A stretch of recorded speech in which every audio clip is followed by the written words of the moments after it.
وعلیکم السلام ورحمۃ اللہ وبرکاتہ. جاوید قریشی دیوبندی صاحب، آپ فقہ حنفی کے اوپر عمل کر کے اپنے آپ کو حنفی مقلد بھائی کیوں نہیں ثابت کر رہے ہیں؟ میرے بھائی جبھی سے میں بتا رہا ہوں آپ کو، لیکن آپ کو سمجھ میں نہیں آ رہی ہے. تقلید کے تعلق سے جو بات ہوئی ہے ابھی تک کے، اس سے کہیں پہ بھی آپ ثابت نہیں کی کہ تقلید جو ہے شرک ہے یا تقلید جو ہے منع کیے ہیں اللہ کے رسول یار نے. شرک تو ہے ہی ہے نا. آپ نے کہا کہ بھینس کھانا نہ قرآن میں ہے نہ حدیث میں ہے، اور آپ کے امام نے بھینس کو حلال کیا ہے، تو گویا آپ نے اپنے امام کو اپنا رب بنا لیا ہے، تو یہ شرک ہو گیا نا. حلال نہیں ہے آپ کے پاس، حلال نہیں ہے. آپ کی زبان سے ثابت ہو گیا کہ تقلید شرک ہے. آپ نے اللہ کے علاوہ امام ابو حنیفہ رحمہ اللہ کو بھی اپنا معبود اپنا بنا لیا. سورہ توبہ آیت نمبر 31. ان لوگوں نے اپنے عالموں کو، درویشوں کو، علماؤں کو اپنا رب بنا لیا، تو یہ شرک ہو گیا نا. اب اور کون سا شرک آپ کو چاہیے؟ ائمہ کی جو تقلید کرنے والے ہیں، یہ کیا بھائی بھینس کھانا بھائی یہ حلال ہے، یہ آپ کو قرآن حدیث کے اصول سے آپ کو نہیں ملا، لیکن آپ کی فتاوی عالمگیری جلد نمبر 4 پیج نمبر 367 پہ لکھا ہوا ہے کہ کتے اور گدھے کا گوشت کاٹ کر بیچنا، اس کو خریدنا یہ جائز ہے، اور ان دونوں کا گوشت پاک ہے. جو ہے پوری زندگی گزار رہے ہو کہ ہم تقلید نہیں کرتے، اور ادھر تقلید کر رہے ہو. آپ تقلید نہیں کر رہے ہیں نا، آپ تقلید کیجئے نا. الحمدللہ میں مقلد ہوں، الحمدللہ میں مقلد ہوں. الحمدللہ آپ جھوٹ بول رہے ہیں. الحمدللہ آپ غیر مقلد ہیں، آپ مقلد نہیں ہیں. آپ کا الزام ہے. اس دنیا میں کوئی کسی کا مقلد نہیں ہے، سب غیر مقلد ہیں. بہت بہت بڑی بات. اطمینان سے میری بات کو سنیے اور سمجھیے. آپ کی فتاوی عالمگیری، میں فتاوی عالمگیری چھوڑیے، مجھے سب سے پہلے معاذ اللہ تقلید کو لات مار دی آپ نے، حنفی فقہ کو چھوڑنے کے لیے بول دیا آپ نے. نعرے تکبیر، اللہ اکبر. چلو بھائی، اہل سنت اہل حدیث کی جیت ہوئی، اور خالی دماغ ہیں دیوبند والے، یہ ثابت ہو گیا. انہوں نے خود ہی تقلید کو لات مار دی. مسئلہ تم کیسے نکالو گے؟ ہم کیوں نکالیں گے مسئلہ؟ یہ تو آپ کے حنفی عالموں نے جو حنفی فقہ میں امام ابو حنیفہ رحم اللہ کے نام سے الٹے سیدھے مسئلے میرے بھائی چھاپ رکھے ہیں. سن تو لیجئے پہلے میرے بھائی اطمینان سے. فتاوی عالمگیری جلد نمبر 4 پیج نمبر 367 اس پہ لکھا ہوا ہے کہ کتے اور گدھے کا گوشت خرید فروخت کرنا جائز ہے، اور یہ دونوں گوشت پاک ہیں. تو آپ کتے کا گوشت کھاتے ہیں؟ آپ کے گدھے کا گوشت کھاتے ہیں؟ گدھے کا گوشت آپ بیچتے ہیں؟ فتاوی عالمگیری کس کی؟ نبی کی ہے کیا؟ تو وہی تو بتا رہے ہیں نا، غیر نبی کی ہے نا. تو غیر نبی کی بنا دلیل کی بات ماننے کو ہی تو تقلید کہتے ہیں. تو آپ کہاں تقلید کر رہے ہیں؟ مقلد ہو نا آپ، غیر مقلد ہو نا آپ مقلد ہو تو غیر نبی کی بات کو بنا دلیل کے کیوں نہیں مان رہے ہو؟ آپ مانو نا کہ کتوں کا اور گدھوں کا گوشت بیچنا خریدنا جائز ہے، اور دونوں کا گوشت پاک ہے. تو آپ یہ ثابت کرو. آپ کتا کھا کے اپنے آپ کو مقلد ثابت کرو، گدھا کھا کے اپنے آپ کو مقلد ثابت کرو، کتا بیچ کے اپنے آپ کو مقلد ثابت کرو، گدھا بیچ کے اپنے آپ کو مقلد ثابت کرو. آپ غیر نبی کی بات کی بیچ میں کیوں لا رہے ہو؟ آپ سے تو کیونکہ آپ غیر نبی کی بات کو بنا دلیل کے آگ بن کر کے مان لیتے ہیں، یالی تقلید کرتے ہیں. تبھی تو میں آپ کے سامنے آپ کی تقلید پیش کر رہا ہوں کہ آپ تقلید کیجئے. آپ 100% امام ابو حنیفہ رحم اللہ کی حنفی فقہ کی تقلید کر کے اپنے آپ کو مقلد ثابت کیجئے. ہم آپ کی زبان سے تھوڑی نہ مانگ لیں گے کہ آپ نے کہہ دیا میں مقلد ہوں، میں آپ کو مان لوں گا مقلد. آپ پہلے ثابت تو کیجئے کہ آپ ہو مقلد. مجھے منوانا بھی نہیں ہے، میں تو صرف آپ سے یہ سننا چاہ رہا ہوں، آپ تقلید کرتے ہو یا نہیں کرتے ہو؟ بھائی تقلید ایک تکلیف ہے، میں تقلید نہیں کرتا ہوں. تقلید ایک کھلونا ہے، جھنجھنا ہے جو میں نے بجانا چھوڑ دیا ہے الحمدللہ. عالمگیری کا فتویٰ دینا بند کیجیے. فتاوی عالمگیری فتاوی عالمگیری آپ کے حنفی مسلک کی معتبر کتاب ہے، اس میں جو مسئلے مسائل لکھے ہیں وہ تو آپ کو ماننا ہی پڑے گا. تو وہ میرے نزدیک ہے نا. تو آپ کے نزدیک ہے تو آپ اس چیز کا آپ قبول نامہ کیجئے کہ ہمارے نزدیک فتاوی عالمگیری کی جو عبارت ہے جس میں لکھا ہے کتے اور گدھے کا گوشت خریدنا بیچنا جائز ہے اور دونوں کا گوشت پاک ہے، آپ اس کو قبول کیجئے کہ آپ اس کو مانتے ہیں صحیح ہے. آپ کے نزدیک دلیل نہیں ہے، وہ آپ کیوں پیش کرو گے؟ आप सिर्फ कुरान और हदीस लेके। अरे तकलीद आप करते हो या हम करते हैं? तकलीद के दावेदार कौन है? आप है ना। मैं पेश करूंगा ना, वो मैं दलील पेश करूंगा उससे। चलिए एक कुरान की और एक अल्लाह के नबी की हदीस पेश कर दीजिए कि कुत्ते और गधे का गोश्त पाक है और दोनों को खरीदना बेचना जायज है।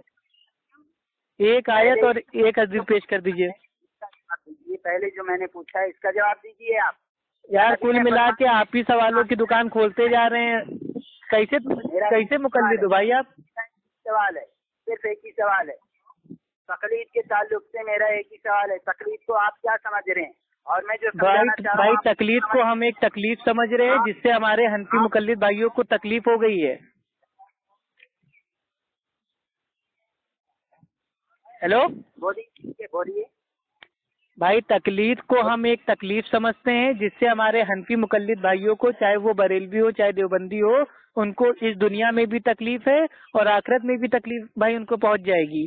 तो हमारा आपसे एक इल्तिजा है कि आप इस तकलीफ से तौबा कीजिए और इत्तिबा कीजिए। वाह वाह वाह, क्या बात। इत्तिबा जो होती है वो बादलील होती है, तकलीद जो होती है वो बिना भाई वो दलील की होती है। तो जो बात दलील के साबित है उसको इत्तिबा कहते हैं। तो आप इत्तिबा कीजिए और बिना दलील की अंधेपन वाली बात को मानना उसको छोड़ दीजिए, जिसको आमतौर पे तकलीद कहते हैं। आप दलील के साथ में बात कर रहे हैं ना, भैंस खाने के ताल्लुक से। तो अरे भैंस के ऊपर जवाब दे तो दिया, कितनी बार दें? आप भैंस के पीछे नहा धो के पड़े हुए हो, जबकि आपकी फतावा आलमगीरी जिल्द 4 पेज नंबर 367 पे लिखा हुआ है कि कुत्ते और गधे का गोश्त भी खरीदना बेचना जायज है और दोनों के गोश्त पाक हैं। मेरे नजदीक है फतावा आलमगीरी की। आपके नजदीक है ना कुत्ते का गोश्त खाना? आपके नजदीक है ना मेरे भाई ये मतलब गधे का गोश्त खाना, खरीदना बेचना, और दोनों का गोश्त आप पाक मानते हो ना? दे रहे हो आप उसकी दलील क्यों दे रहे हो? आप कुरान और हदीस, क्योंकि आपके नजदीक जो हुज्जत है वो कुरान हदीस हुज्जत नहीं है, आपके इमाम का कौल हुज्जत है। और आप देवबंदी हो ना? कुरान हदीस है ना भाई जावेद कुरैशी साहब, भाई आप देवबंदी मसलक के हैं ना? आप बताइए मुझे, ये आपके नजदीक कुरान हदीस है ना दलील? आप देवबंदी है ना? आप पहले ये बताइए, आप कुरान। अरे अपने आप को आप क्या मेरे भाई देवबंदी मानते हैं, बरेलवी मानते हैं? कुछ तो बताइए। पहले ही बता चुका हूँ। हाँ तो आप देवबंदी है ना? तो आपके मौलाना महमूदुल हसन हनफी देवबंदी लिखते हैं कि हम तो मुकल्लिद हैं, हमारे लिए कुरान हदीस के हवालों का कोई लेना देना नहीं है, हमारे लिए इमाम का कौल फुका की राय हुज्जत है। तो आपके लिए तो इमाम का कौल हुज्जत है। तो मैं आपके इमाम का कौल पेश कर रहा हूँ कि आपके इमाम के कौल के नाम से मंसूब है फतावा आलमगीरी में कि कुत्ते और गधे का गोश्त खरीदना बेचना जायज है और दोनों के गोश्त पाक है। तो आप क्या इसको सही मानते हो? मैं उसकी बात बाद में करूंगा। जहाँ पे आप फंसते हो वहाँ पे आप बाद में करोगे। आपसे तकलीद हो ही नहीं जा रही है। तकलीद आपके लिए भाई एक तकलीफ बन गई है। जो हमने सवाल किए उससे तो आप भाग रहे हो। भाई हमने तो जवाब दे दिया, ऑडियो मौजूद है, मालूम है, यहाँ भी सब सुन रहे हैं और बाकायदा रिकॉर्डिंग हो रही है माशाअल्लाह। भाई रिकॉर्डिंग हमने भी की है, अभी हम डालेंगे तो आप उसको सुन लीजिएगा कि भैंस के खाने की हमने दलील आपको दे दी है। तो कहाँ से दिए हैं? कुरान और हदीस से दिए हैं क्या? आपका दावा क्या है कि भैंस खाना कुरान हदीस से साबित है या नहीं, इतना बताइए। आप साबित करो ना। ये नहीं, हम तो साबित कर रहे हैं मेरे प्यारे भाई। कभी तो मेरे किसी सवाल का जवाब दिया कीजिए। भैंस खाना कुरान हदीस से साबित है या नहीं आपके नजदीक? ये आप साबित करोगे? साबित हम करेंगे इंशाल्लाह। आप खाली इतना बता दीजिए कि आपके नजदीक भैंस खाना कुरान हदीस से साबित है या नहीं। कुरान हदीस सिर्फ आपका उसूल है। मैं पहले क्या बोला कि हमारे पास में। अरे भाई आपके पास क्या है? आप खाली बर्तन हो, आप मेरे लिए हुज्जत नहीं हो। आप ये बताओ कुरान हदीस से भैंस खाना हलाल है या नहीं? आपको जो बोलना है बोल दीजिए। बर्तन बोलो, चाहे भांडा बोलो, चाहे जो भी बोलो, खाली डब्बा बोलो, जो भी बोलना है बोलो। अरे खाली दिमाग है देवबंद वाले, आली मकाम देवबंद वाले नहीं है, खाली दिमाग है देवबंद वाले। एक सीधा सा सवाल उनके समझ में नहीं आ रहा है। आप अपनी दिल पे हाथ रख के सोचिएगा कि आप एक तरफ कह रहे हो कि हमने भैंस खाने में इमाम अबू हनीफा रहमुल्लाह के मसलक की तकलीद की, क्योंकि आपके नजदीक भैंस खाना कुरान और हदीस से साबित नहीं है। तो यही तो मैं कह रहा हूँ कि जब भैंस खाना कुरान हदीस से साबित नहीं है, آپ کے امام صاحب نے اس کو پیدا ہونے کے بعد اجتہاد کر کے اس کو حلال کیا، تو گویا کہ جو حلال اللہ نے نہیں کیا، جو اللہ کے نبی نے نہیں کیا، اس کو آپ کے امام صاحب نے حلال کر دیا، یعنی کہ آپ نے اپنے امام کو معاذ اللہ بنا لیا، رب بنا لیا۔ سورہ توبہ آیت نمبر 31، تم لوگوں نے اپنے عالموں کو، اماموں کو، درویشوں کو، علماؤں کو اپنا رب بنا لیا، آپ نے اپنے امام کو اپنا رب بنا لیا۔ آپ کے نزدیک وہ حرام ہے، انہیں قرآن حدیث میں نہیں ملا تو آپ کھاؤ مت اس کو، ہے نا؟ تو بھائی ہم بھینس اس لیے کھاتے ہیں کیونکہ وہ قرآن حدیث کے اصول سے بھینس کھانا ثابت ہے۔ آپ اس لیے کھاتے ہو کیونکہ آپ کے امام نے اس کو حلال کیا، دونوں میں فرق ہے۔ ہم قرآن حدیث سے بھائی ہم قرآن حدیث کے اصول سے کھاتے ہیں، آپ اپنے امام کے حلال کرنے سے کھاتے ہو، دونوں میں زمین آسمان کا فرق ہوا کہ نہیں؟ کس نے بتایا؟ بھائی بھینس جو ہے وہ گائے کی جینس میں سے ہے، وہ مویشی جانور ہے، اس کے دانت چپٹے ہیں، اس کے دانت بھائی نکولے نہیں ہیں۔ بھینس جو ہے وہ خونخوار جانور میں نہیں آتی ہے، وہ اپنے شکار کو اپنے پنجے سے پھاڑ کے شکار نہیں کرتی ہے۔ تو الحمدللہ بھینس کھانا حلال ہے۔ بھینس کو عربی میں جاموس کہتے ہیں، جاموس کا الفاظ قرآن حدیث میں نہیں آیا ہے، لیکن وہ بھائی جن جانوروں کا گوشت کھانا پاک ہے، حلال ہے، ان مویشی جانوروں کے اصول میں بھینس کھانا حلال ہے۔ بھینس سعودی عرب میں نہیں پائی جاتی ہے۔ اب بات آپ کی سمجھ میں آئی؟ بھینس کھانے کے لیے آپ نے تقلید کر لی، یعنی کہ ایک ذرا سا بھینس کھانے کے چکر میں آپ نے پورا حنفی مسلک بنا لیا۔ کتنے شرم کی بات ہے یہ؟ بھینس کھاؤ کر کے اللہ کے نبی نے بتایا کیا؟ تو نہیں تو کیا اللہ کے نبی نے آپ کو بتایا کہ بھائی تقلید کرو امام ابو حنیفہ کی؟ اللہ کے نبی نے آپ کو کہا کہ حنفی بنو؟ آپ تو ایسا کرو، لگ رہا ہے ہر کام آپ اللہ کے نبی کے حساب سے کرتے ہو۔ آپ تو کرتے ہو نا، آپ تو ہم تو کرتے ہیں نا، میرے نبی نے فرمایا ہے نا کہ ایسے جانوروں کا گوشت کھا سکتے ہو جس کے دانت چپٹے ہوں، نکولے نہ ہوں، درندے نہ ہوں، خونخوار نہ ہوں، اپنے شکار کو پنجے سے نہ پھاڑے۔ تو سارے اصول ہیں نا۔ آپ پڑھے لکھے ہیں نہیں، آتا نہ جاتا چناؤ چن چھاتا، آپ خود میرے بھائی خالی دماغ ہو دیوبند والے، پہلے جا کے تحقیق کرو میرے بھائی۔ ایک بھینس کھانے کے چکر میں آپ نے میرے بھائی تقلید کو واجب کر لیا اپنے اوپر۔ بھینس کے تعلق سے تو آپ بولے ہی نہیں بھائی، آپ کو جس ٹاپک پہ بات کرنا ہو، فضائل اعمال پہ، بہشتی زیور پہ، تقلید پہ، نماز پہ، جس ٹاپک پہ آپ کو مہارت حاصل ہو آپ اس پہ بات کر لو۔ آپ کسی ٹاپک پہ ٹک نہیں پاؤ گے کیونکہ آپ کے عقل بہت زیادہ ہے اور علم بہت کم ہے۔ جب جواب نہیں ملتا تو بس یہی بولنا آتا ہے۔ میرے بھائی کون سا آپ کو جواب دیں؟ جھوٹ پر قائم ہے، پورا سراسر جھوٹ۔ جب سے جو ہے یہ پیدا ہوا ہے، جب سے یہ بنا ہے، تب سے جھوٹ بولتے ہی آ رہا ہے۔ کون جھوٹ بولتا آ رہا ہے؟ بتا رہے ہیں کہ کون سی حدیث میں کہ بھینس کھاؤ کر کے اللہ کے رسول صلی اللہ علیہ وسلم نے صاف کہا ہو کہ بھینس کھاؤ، یا آیت میں لکھا ہو کہ بھینس کھاؤ، یہ تو آپ بتا رہے نہیں کہ کون سی حدیث میں لکھا ہے۔ ارے جاہل آدمی، جب میں نے پہلے کہہ دیا کہ بھینس کو عربی میں جاموس کہتے ہیں، جاموس کا الفاظ قرآن حدیث میں نہیں آیا ہے، جب میں خود ہی کہہ رہا ہوں نہیں آیا ہے تو زبردستی اس کے میرے بھائی دلیل مجھ سے کیوں مانگ رہے ہو؟ جس چیز کا میں دعویٰ کروں گا میں اس کی دلیل دوں گا نا، جس کا میرا دعویٰ ہی نہیں ہے زبردستی میرے اوپر کاہے کے لیے تھوپ رہے ہو؟ میں نے تم سے کہا کہ میرے بھائی قرآن حدیث میں تقلید کا الفاظ کہاں آیا ہے؟ میں نے ایک بار بھی آپ سے مطلب زور دیا کہ نہیں ہم کو تقلید کا الفاظ دکھاؤ، تقلید کا الفاظ دکھاؤ؟ کچھ چیزیں ہوتی ہیں جن کا معنی مفہوم موجود ہوتا ہے، جن کی جو علیت ہوتی ہے اصول موجود ہوتا ہے، ضروری نہیں ہے ہر چیز کا نام ہو۔ اصول ہیں قرآن حدیث۔ بھائی ایک چیز بتا دو، بھائی جو سموسا کھاتے ہو، پیزا کھاتے ہو، کباب کھاتے ہو، کیا یہ الفاظ کے ساتھ میرے بھائی قرآن میں موجود ہے؟ ان کا اصول موجود ہے نا۔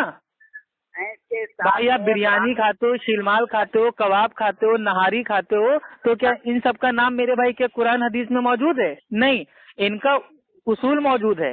اللہ تعالیٰ کا عام اصول ہے کہ جو چیزیں پاک ہیں تم ان کو کھاؤ اور اللہ کا شکر ادا کرو، تو یہ عام اصول موجود ہے۔ اب آپ کو الفاظ تھوڑی نہ ملے گا کہ ہاں chicken, mutton, korma, fish curry, انڈا curry, biryani, samosa, pizza, cold drink, آپ کو سب کا نام تھوڑی نہ ملے گا۔ ارے بھائی یہ قرآن ہے، یہ ساری انسانیت کے لیے ایک میرے بھائی ہدایت ہے، کوئی کھانے کے ہوٹل کا مینو تھوڑی نہ ہے۔ तो फिर ये आप कैसे समझ गए कि भैंस खाना जो है हलाल है? अरे अल्लाह के बंदे, आप जाके पहले अपनी अक्ल का इलाज कराओ। एक ही सवाल बार बार पूछ रहे हो, जितनी बार पूछोगे मेरा भाई एक ही जवाब रहेगा कि अल्लाह के नबी ने जिन जानवरों को खाने के उसूल बयान किए हैं उन उसूल में भैंस भी शामिल है। भैंस भी शामिल है? भैंस का किसने बताया है? भाई वापस तकलीद पे आ जाओ। हम जानते हैं तकलीद की दलील आपके वहाँ कुछ नहीं है। आप खाली भैंस से, मच्छर से, इन दो चीजों से भाई तकलीद को साबित करने की नाकाम कोशिश करते हो। जवाब ही नहीं दे सकते क्योंकि आप उसमें तकलीद करोगे। आप ही की तरह एक पागल हनफी देवबंदी था, उसने 2 साल पहले भाई तकलीद साबित करने के लिए मच्छर का सहारा लिया था। आपने तकलीद साबित करने के लिए भैंस का सहारा लिया है, उन्होंने मच्छर का सहारा लिया था। उन्होंने कहा था कि अगर चाय में जो क्या बोलते मच्छर होता है, अगर वो गिर जाए तो चाय पाक है कि नापाक है। तो तुम लोग चाय से, मच्छर से, भैंस से, इन सब से तकलीफ साबित करते हो। क्या मेरे भाई कुरान हदीस खत्म हो गया तुम्हारे लिए? चारों फुकाए नहीं, फुकाए इस्लामिया बोलते हो आप, फुकाए इस्लामिया पे अमल करते, तो फुकाए इस्लामिया के ताल्लुक से अरे भाई जो फिक होती है, फिक, आज आपको चलो बता देता हूँ इल्मी बात जो आपके आलिमों ने भी आपको नहीं बताई है। जो फिक होती है, फिक का मानना होता है दीन की गहरी समझ, और हम फिक को मानते हैं।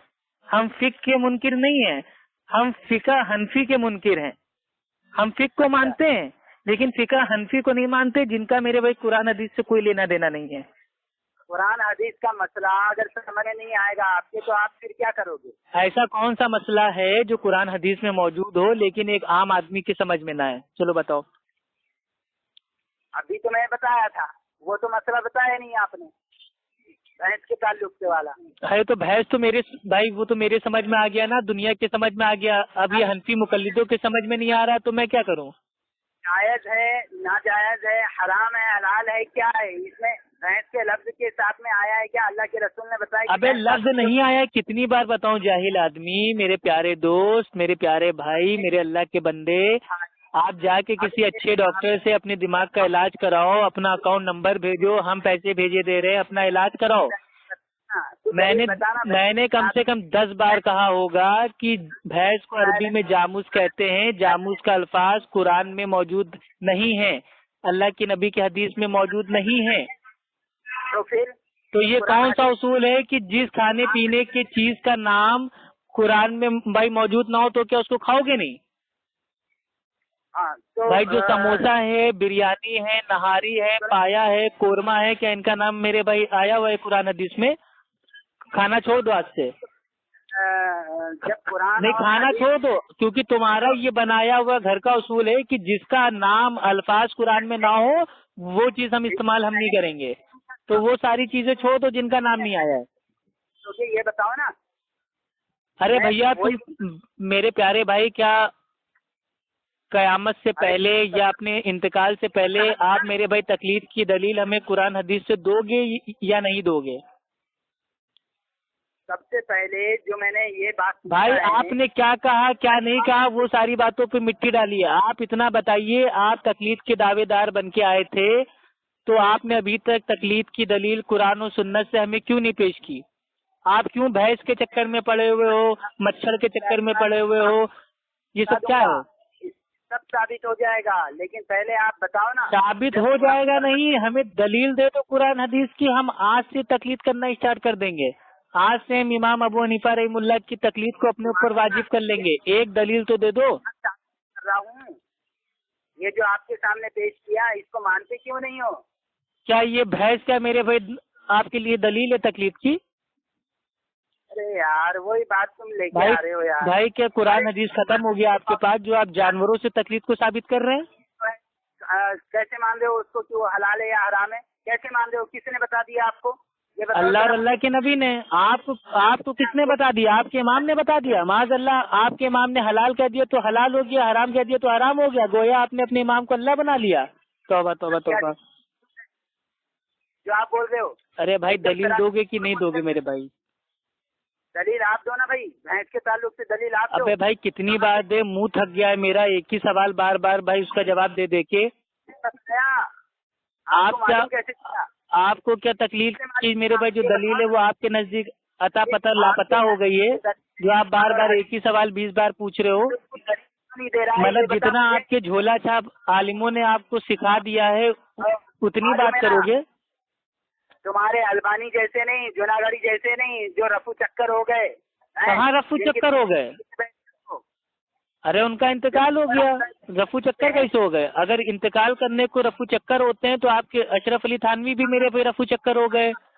हाँ, आप जाओ दूसरी तरफ जाओ।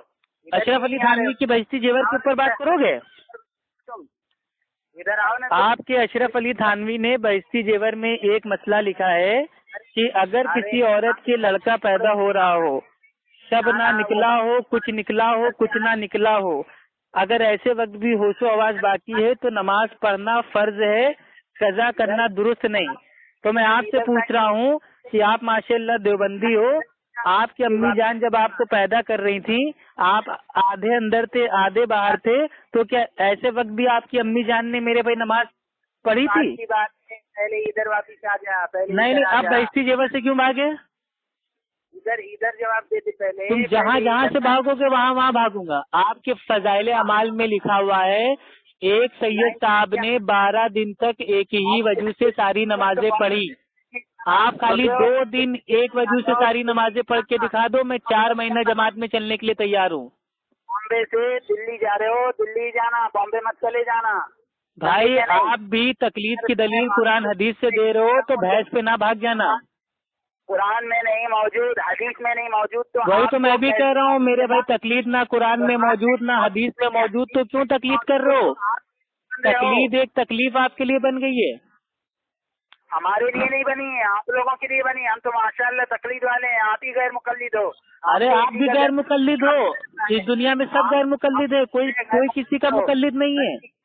तो आप जो है आपके नजदीक तकलीद है क्या? मतलब भाई कुत्ते ने बच्चा दे दिया तो तकलीद है, मुर्गी ने अंडा दे दिया तो तकलीद है, आपने साबुन से नहा लिया तो तकलीद है, आपने नहाने के बाद भाई शैम्पू लगा लिया तो तकलीद है, शैम्पू के बाद आपने बालों में तेल लगा लिया तो तकलीद है, आपने खाना खा लिया तो तकलीद है, आपने पानी पी लिया तो तकलीद है।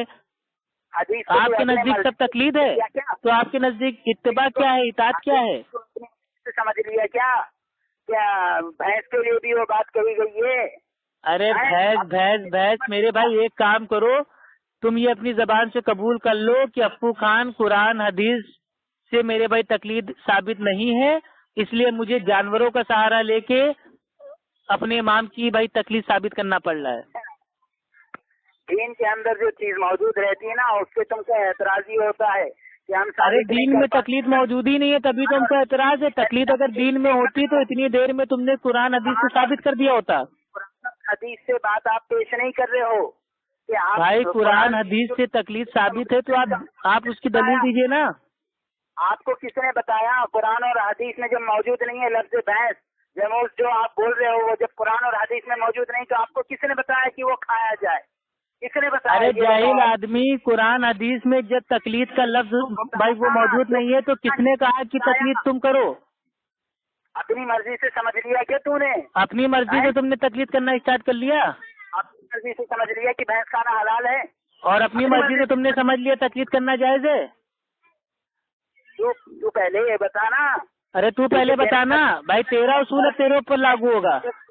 तेरे नजदीक जावेद कुरैशी साहब, आपका उसूल ये है कि जिस चीज का लफ्ज कुरान हदीस में मौजूद नहीं है वो करना गलत है। तो चलिए मान लिया कि भैंस का अल्फाज कुरान में मौजूद नहीं है तो भैंस खाना गलत है, तो आप भी मानिए ना कि तकलीद का लफ्ज कुरान में नहीं है तो तकलीद करना भी गलत है। आप मानो ना, ये कौन सी बात होती है? मीठा मीठा गप कड़वा कड़वा तू। मैं क्यों मानूं? वाह वाह, मतलब हम कर रहे हैं तो रास रीला, तुम करो तो करेक्टर ढीला, ये कौन सा मेरे भाई नियम है आपका? हाँ, ये नियम ऐसा है कि तुम सिर्फ 2 वाले हो, हम 4 वाले हैं, समझे? 4 वाले, 4 हाथ है तुम्हारे? तो सिर्फ कुरान और हदीस की बात करना जानते हो, इसलिए मैं तुमसे पूछ रहा हूँ, समझे? भाई कुरान हदीस में तो सारा दीन है भाई, कुरान से ही भाई, कुरान हदीस से ही इजमा साबित होगा, कुरान हदीस से ही कयास साबित होगा, और कुरान हदीस से ही आलिमों की बात मानना साबित होगा? आप मुझे बताइए, भैंस खाना चाहिए भाई हनफी मुकल्लिद का एक उसूल है इमाम का कौल। आप अपना एक इमाम का कौल पेश कर दो कि इमाम अबू हनीफा रहमुल्लाह ने फरमाया हो कि भैंस खाना हलाल है। चलो अपने इमाम से साबित करो, चलो अपने इमाम से साबित करो। मैं क्यों साबित करूं भाई? अरे यार तो मेरे भाई मुकल्लिद तुम हो, तो तुम नहीं साबित करोगे तो क्या हमसे भीख में साबित करवाओगे? अजीब पागल आदमी हो भाई। हाँ, तुम साबित करो ना, पहले मैंने पूछा हूँ ना आपसे। भाई आपकी फतावा आलमगीरी का जो फतवा है उसके हिसाब से आपके मसलक में, हनफी मसलक में, चाहे वो देवबंदी हो चाहे बरेलवी हो, कुत्ते और गधे का गोश्त बेचना खरीदना जायज है और दोनों का गोश्त पाक है। तो आप एक काम कीजिए, जल्दी से कुत्ता खाना स्टार्ट कीजिए, जल्दी से गधा खाना स्टार्ट कीजिए, जल्दी से दोनों के गोश्त की दुकान खोल लीजिए और दोनों के गोश्त को पाक समझ के एक अपना होटल खोल लीजिए। भाई कुत्ते की बिरयानी, गधे की बिरयानी, कुत्ते का पाया और गधे का पाया, कुत्ते का कीमा और मेरे पे गधे का कीमा, तो आप दुकान खोल लो ना। फतावा आलमगीरी के नाम से एक होटल खोल लो, आलमगीरी होटल। यहाँ पे ताज़ा कुत्ते और गधे का गोश्त खरीदा और बेचा जाता है। एक बोर्ड टांग दो, करो अपनी हनफी फिका पे अमल, बनो ना मुकल्लिद 100%। ऐसे तुमको मुकल्लिद थोड़ी ना मान लेंगे। तो अल्हम्दुलिल्लाह आपसे इतनी देर बात करने के बाद साबित हो गया कि आप हनफी मुकल्लिद नहीं हैं और आप जो तकलीद करते हैं उसकी दलील आपके पास कुरान हदीस से नहीं है। और आपने अपनी हनफी मसलक की जो मोतबर किताब फतावा आलमगीरी का मसला था, आपने उसका भी इनकार कर दिया, ना उसको आप कुरान हदीस से साबित कर पाए। तो अल्हम्दुलिल्लाह एक बार फिर अहले सुन्नत अहले हदीस की जीत हुई और खाली दिमाग देवबंद वाले का मुंह काला हुआ। अल्लाह ताला आपको हिदायत दे। अस्सलाम अला मन इत्तबअल हुदा।